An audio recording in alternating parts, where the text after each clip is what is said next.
Imagine it's 23rd February 2012. You're a 40-year-old lawyer living in Caracas, Venezuela. Your name is Ivan Martinez, and your office sits between glass towers and noisy traffic while the radio talks about revolution, shortages, and another new rule from the state. You leave a modest but comfortable apartment each morning, kiss your children goodbye, and tell yourself that years of careful work should be enough to keep your family safe. Some of your savings are in bolivars, some in dollars, and on weekends you still do ordinary things, eat with relatives, argue about schools, and drive through a capital that looks rich from a distance and worn out up close. You know Miami well enough that its streets no longer feel like a vacation postcard. They feel like a quiet spare key. If you have ever wondered why some families seem to come through political and financial storms with their lives still intact while others lose not just money but options, stay with me. What you're about to hear is not a theory. It is a pattern. It has happened before in different countries under different flags, and it always begins with the same comforting lie. The lie is that home is the safest place for everything you own.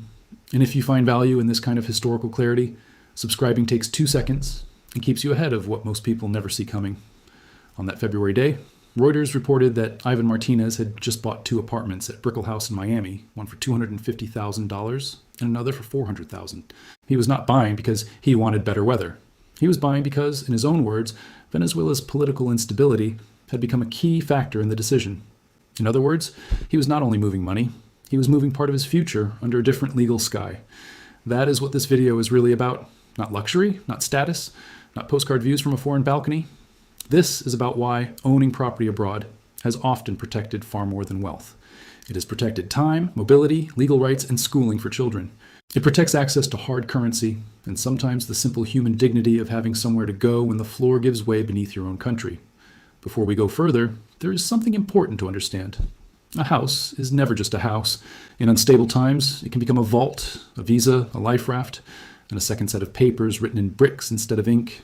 Most people think about risk as if it were a fire that burns one item after another. History shows something different. Collapse is usually a chain. The currency weakens, then the banks wobble, then the government reaches for controls, then contracts stop meaning what people thought they meant. When all your savings, your income, your home, your business, and your legal rights sit inside the same country, the chain can pull everything down at once. A foreign property interrupts that chain. It does not make a family immortal. It does not make them rich by magic, but it changes the map of danger. It moves one piece of life into another jurisdiction, which means another court system, another banking system, another currency, and often another social exit. Think of it like planting a second root system in another field. If drought hits one side of the valley, the whole tree does not die. That is the mechanism beneath the surface. The threat is not only inflation or recession or one bad election. The deeper threat is concentration. Too much life in one legal container. And once you understand that, events that seem unrelated begin to line up like iron filings around a magnet. The first thing foreign property has often protected is not money, but optionality. That is a technical word, so let me say it simply. It means room to move, room to choose, room to breathe while everyone else is being pressed against the wall. Few places show this more clearly than Hong Kong in the years before the 1997 handover. In 1984, Britain and China signed the agreement that would return Hong Kong to Chinese rule on July 1997. On paper, that date was more than a decade away. In real life, it started a countdown clock in the minds of millions. Then came 1989 and the Tiananmen Square crackdown in Beijing. That was the moment many Hong Kong families looked at the future and saw not a calendar but a fault line. The city still glittered. Shops were open, offices were busy, ferries crossed the harbor like always. But the anxiety was already in the beams, hidden under the paint. Between 1987 and 1996, the Hong Kong government estimated that about 500 to 3,800 people left. The outflow peaked with more than 66,000 departures in 1992. Canada became one of the main escape valves. Reuters later reported that 335,646 Hong Kong people moved to Canada between 1984 and 1997. By 1997, the New York Times described Vancouver as a kind of way station, and it gave a number that says almost everything about the scale of the shift. About 110,000 immigrants from Hong Kong had arrived there over the previous decade. Now here's where it gets interesting. Many of these families did not leave in the simple way school books describe migration. Husband in one country, wife and children in another, business still operating in Hong Kong, apartment and school place waiting in Vancouver. The Times called many of the women left in Canada astronauts' wives because their husbands kept rocketing back and forth across the Pacific. It sounded glamorous. Often it was not. It was expensive, lonely, and built on fear. But it worked as a system of insurance. Why? Because the foreign property did more than store capital. It created legal presence. It created an address. It created time. A family with a home in Vancouver did not have to decide everything in one desperate week if conditions changed after 1997. The children could continue in school. The spouse could stay put. The parents had somewhere to land that was not a hotel or a cousin's sofa. A passport or residency path attached to that move mattered. But the property mattered too, because it turned escape from an abstract wish into a practical route. This is the part many people miss. The real asset was not only the resale value of the house in British Columbia, it was the menu of choices that the house unlocked. A local family in Hong Kong with all wealth tied to the city might still have been prosperous, but prosperity inside one system can become a golden cage. A flat in Vancouver changed that. It was a pressure release valve built out of drywall and mortgage payments. The family might lose business income for a while, they might live apart, they might hate the weather. But they had moved one critical piece of life outside the blast radius and noticed something else. The threat they were responding to was not a bank failure or a currency crash, it was political uncertainty. That matters because it broadens the lesson. People do not seek foreign footholds only when inflation is already screaming. Often the smart move, historically speaking, happens when the tea is still warm, the trains still run, and respectable people insist that worrying is impolite. Hong Kong families who bought space abroad in the late 1980s and early 1990s were not reacting to rubble, they were reacting to a pattern. They understood that when sovereignty changes, the question is not just what your assets are worth. The question is who gets to define your rights tomorrow. This brings us directly to another country, another crisis, and a much louder kind of collapse. If your bank balance says one number, but the government can decide when you may touch it and what currency you receive it, did you ever truly own that money at all? Drop your answer in the comments. Seriously. Because what I am about to show you next is the part of this story that most people never hear, and it changes everything. Imagine Buenos Aires on 3rd December 2001. Journalist Karina Echegaray and her family were in the middle of buying a flat. Then the government announced the corralito, a limit on bank withdrawals and transfers of $250 a week. In one stroke, millions of Argentines found that their savings still existed on paper but had become unreachable in real life. Bank doors shut, lines formed outside cash machines, people banged on metal shutters and got silence back. The city sounded like a kitchen of rage, pots and pans crashing through the night. The official reason was to stop a bank run. Governments always describe such controls as temporary sandbags against panic, but to ordinary families, they feel like waking up to find the staircase missing. Karina later remembered knocking on bank doors and getting no answer. Supermarkets were looted, mortgages went unpaid. By 20th of December, around 40 people had died in clashes with police. Argentina cycled through 5 presidents in a matter of days. Then came the second blow. In January 2002, the peso was allowed to float. Argentina also defaulted on $141 billion of debt. Inflation surged above 40% by the end of 2002. Karina said the money her family intended to use for a flat was enough only to buy a car. Think about that for a second. A home shrank into a vehicle. Years of planning were squeezed like paper in a fist. So where does foreign property enter this story? In Argentina, one of the oldest middle-class survival lessons is a single word: ladrillos, bricks. People learned across repeated crises that cash in a local bank could be trapped, devalued, taxed, or converted. A hard asset was harder for the state to rewrite, and a hard asset in another jurisdiction was harder still. Families with apartments in Uruguay or Miami possessed something the purely domestic saver did not. They held part of their balance sheet outside the machine. That mattered because the asset was priced in harder currency and could provide rental income beyond the direct reach of the corralito. It created a bolt hole, a place to spend a season, enroll a child, or simply wait while the dust settled. It was a private emergency corridor, and this is where history gets uncomfortable. People who did everything society tells them to do were often the ones hit hardest. The people who built a second platform abroad often looked paranoid right until the moment everyone wished they had done the same. Argentina also shows the emotional side of this pattern. Losing wealth is painful.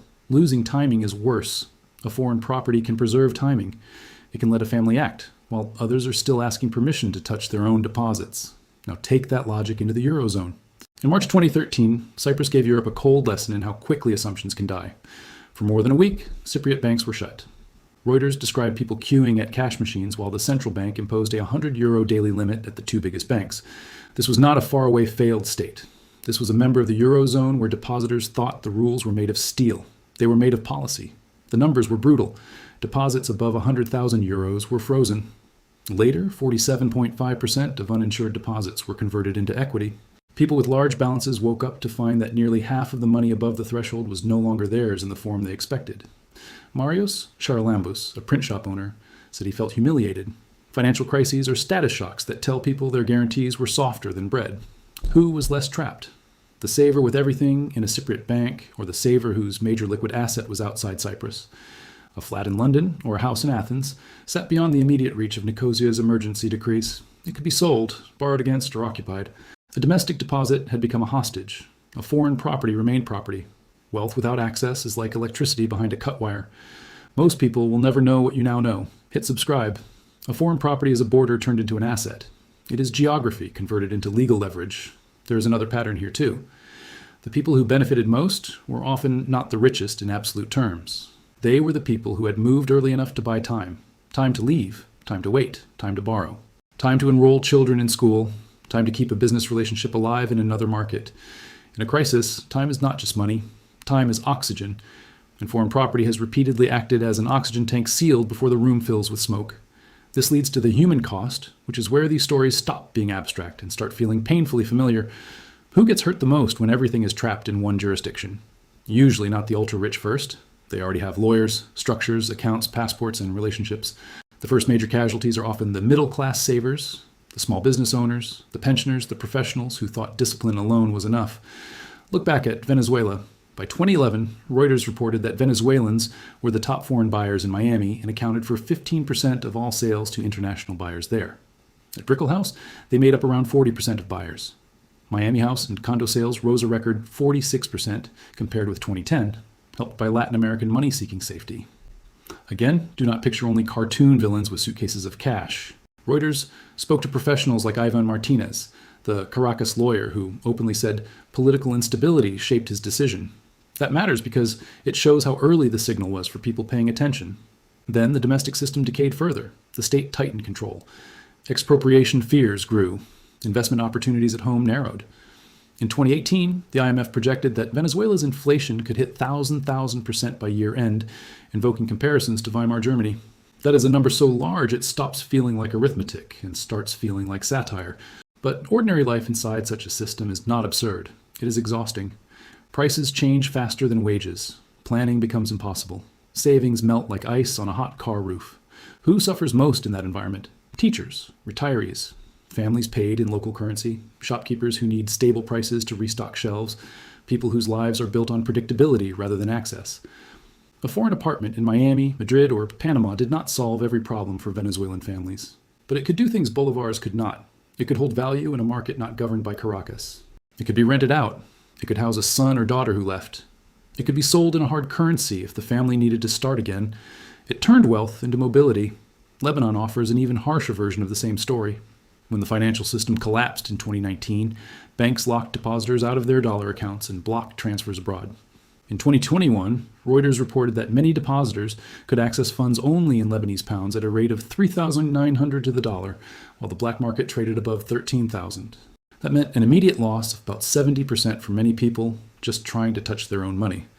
By early 2023, Reuters reported that the pound had lost about 97% of its value since 2019. Again, who got crushed? Not only tycoons, doctors saving for retirement, parents paying tuition, small importers buying stock, salaried people who had done the boring, responsible thing and kept their dollars in the bank. Some depositors resorted to desperate acts, including holdups at branches, to demand access to their own savings. That is what happens when a bank balance becomes a mirage. It looks like water right up until you kneel to drink. And look at the contrast. A French court in 2021 ordered Seridar Bank to pay $2.8 million to a claimant residing in France. Why could a French court act? Because part of that person's legal life sat outside Lebanon. The claim was not trapped entirely inside Beirut. That is not a property story in the narrow sense. But it is the same principle in a different suit. External jurisdiction creates external options. Lebanese families with apartments or strong footholds in Paris, Cyprus, Dubai, or elsewhere had more than a store of wealth. They had a second legal and physical platform from which to act.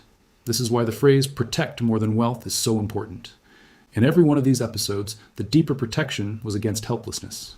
Wealth matters, of course, but the thing people remember in crisis is often not the number they lost. It is the feeling of being unable to choose. One surprising fact is how early this behavior often appears. In both Hong Kong and Venezuela, outward property buying accelerated while many outsiders still described conditions as manageable. Markets are like dogs before storms. They hear frequencies the evening news does not. When families begin accepting cross-border paperwork, empty apartments, and long flights as the price of security, they are revealing something surveys rarely capture. They are telling you that trust is leaving before people do.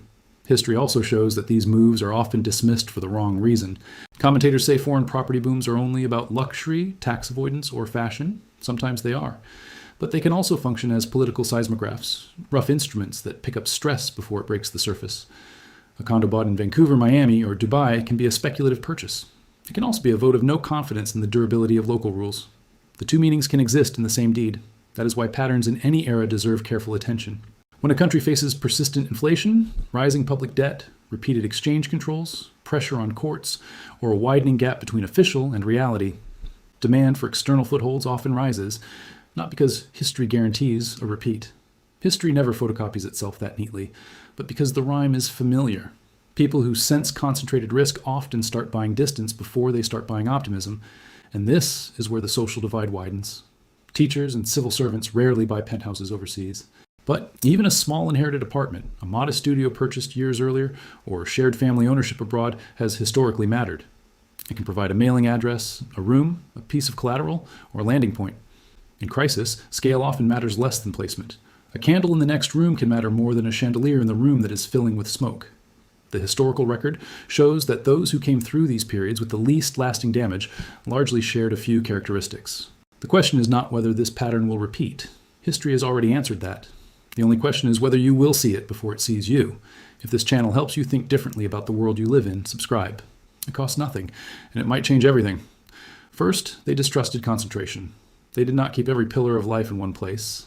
One country for work, one country for at least part of the family balance sheet, sometimes one country for education. They understood that sovereignty is like weather. You cannot control it, but you can decide whether to stand under one roof or several. Second, they valued access over yield. They cared less about squeezing the highest return out of every dollar. They cared more about being able to reach their money, use their asset, and make a move when needed. In stable years, this can make them look overly cautious. In crisis years, it can make them look clairvoyant.